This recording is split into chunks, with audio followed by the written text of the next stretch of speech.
Final ballots before the deadline, and they're all for Erin O'Toole. I'm just dropping off a few ballots. Bags and bushels of ballots were delivered right up until the deadline. Hey, Peter, these are for you.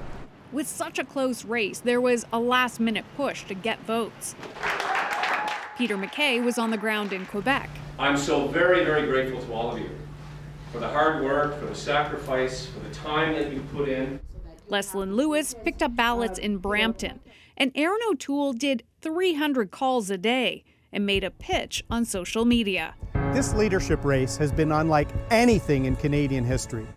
It has been unusual. COVID-19 forced the race to be held mostly online. And over 8 months, it was largely eclipsed by the pandemic, a crashing economy, and the WE scandal. But over $8 million was raised, and more than 165,000 ballots cast, a record-breaking turnout. I think at the start of this leadership process, we all could have said, well, the big names didn't run, and there's a pandemic, and I'm worried it's all going to be a little bit of a waste.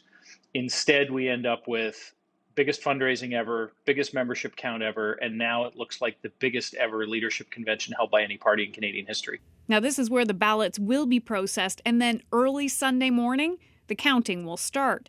After the leader is chosen, most Conservatives agree on what comes next.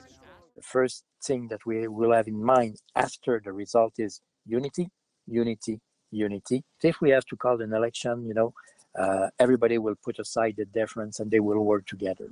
Whoever wins already knows how to campaign during a pandemic, something that could come in handy as talk of a snap election persists. Hannah Thibodeau, CBC News, Ottawa.